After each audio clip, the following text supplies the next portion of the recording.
ഓം നമോ ഭഗവതേ സായീശ്വരായ. ശ്രീ സത്യസായി ഭാഗവതം. ഇത് ഈശ്വരന്റെ ശബ്ദം തന്നെ. യോഗിറാം സൂരത് കുമാർ മഹായോഗിയായി, അവധൂതനായി, അരുണാചല സിദ്ധനായി ഭാരതമെങ്ങും അറിയപ്പെട്ട തപസ്വിയാണ് യോഗി രാം സൂരത് കുമാർ. 1918 ഡിസംബർ 1 കാശി ക്ഷേത്ര സമീപമുള്ള ഗ്രാമത്തിൽ ജനനം. ഗംഗയുടെ മടിത്തട്ടിൽ ബാല്യകാലം. നിരവധി മഹാപുരുഷന്മാരുടെയും സിദ്ധന്മാരുടെയും ദർശന സ്പർശനാനുഗ്രഹങ്ങൾ അദ്ദേഹത്തിന് ലഭിച്ചിരുന്നു.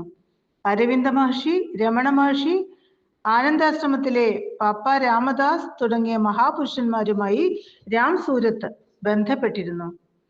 അരവിന്ദ മഹർഷി സൂക്ഷ്മ ബുദ്ധി നൽകിയും രമണ ഭഗവാൻ ധ്യാനസിദ്ധി നൽകിയും പാപ്പ രാംദാസ് ഭക്തി സമ്മാനിച്ചും അദ്ദേഹത്തെ അനുഗ്രഹിച്ചു. പാപ്പ രാംദാസാണ് ശ്രീരാം ജയ രാം ജയ രാം ജയ രാം എന്ന മന്ത്രം അദ്ദേഹത്തിന് ഉപദേശിച്ചത്. യോഗി രാംദാസ് സൂരത് കുമാർ 1952 മുതൽ 1969 വരെ ഭാരതമാസകലം സഞ്ചരിച്ചു. 1969 തിരുവണ്ണാമലയിലെത്തി. അവിടെ രാധേശ്യാം ക്ഷേത്ര സമീപം ധ്യാന നിമഗ്നനായിരുന്ന യോഗിയുടെ മഹത്വം തിരിച്ചറിഞ്ഞ ചിലർ ചെറിയ ഒരാശ്രമം ഉണ്ടാക്കി അവിടെ താമസിക്കാൻ അപേക്ഷിച്ചു. ആയിരക്കണക്കിന് ഭക്തന്മാർ ദിവസവും യോഗിയെ ദർശിക്കാൻ വരുമായിരുന്നു. ഒരിക്കൽ മാതാ അമൃതാനന്ദമയി ദേവി തിരുമല ദർശനത്തിന് വന്നപ്പോൾ യോഗിയെ കണ്ടു. അമ്മ പറഞ്ഞു, അദ്ദേഹം അവധൂതനാണ്, മാനവകുലത്തിന്റെ ആധ്യാത്മികോന്നതിക്ക് വേണ്ടി യത്നിക്കുന്ന അവധൂതൻ. ഒരു മഹായോഗിയുടെ അവധൂതന്റെ ജീവിതമായിരുന്നു യോഗി രാം സൂരത് കുമാറിൻ്റെത്.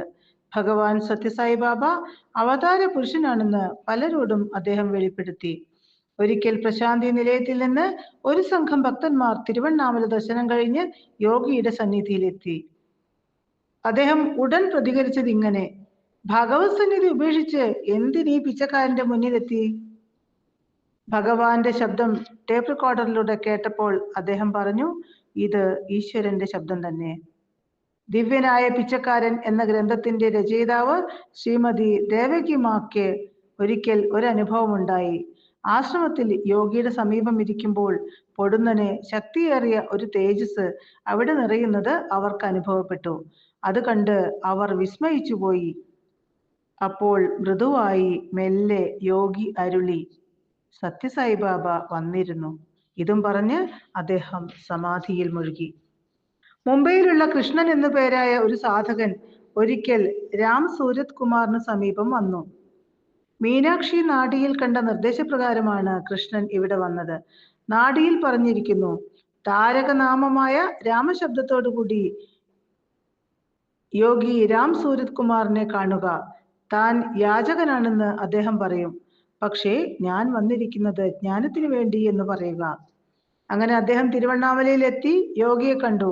യോഗി ഉടൻ ചോദിച്ചു, കൃഷ്ണ, ഈ പിച്ചക്കാരനിൽ നിന്ന് നീ എന്ത് പ്രതീക്ഷിക്കുന്നു? കൃഷ്ണൻ ഉടൻ പറഞ്ഞു, സ്വാമി, മീനാക്ഷി നാട്യപ്രകാരം ഞാൻ വന്നതാണ്. അങ്ങ് എന്നെ ഉപേക്ഷിക്കരുത്. അങ്ങ് യാചകനല്ലെന്ന് നാടി വെളിപ്പെടുത്തിയിരിക്കുന്നു. എനിക്ക് ജ്ഞാനം നൽകിയാലും. യോഗി പറഞ്ഞു, എങ്ങനെയാണ് ഒരു പിച്ചക്കാരന് ജ്ഞാനം നൽകാൻ കഴിയുക? എന്റെ പിതാവ് സമസ്തവും നിനക്ക് സമ്മാനിച്ചല്ലോ.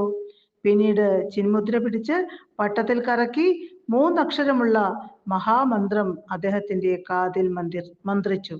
അത് സായി രാം എന്നായിരുന്നു, യോഗിരാം സൂരത് കുമാറിന്റെ പിതാവിന്റെ നാമം.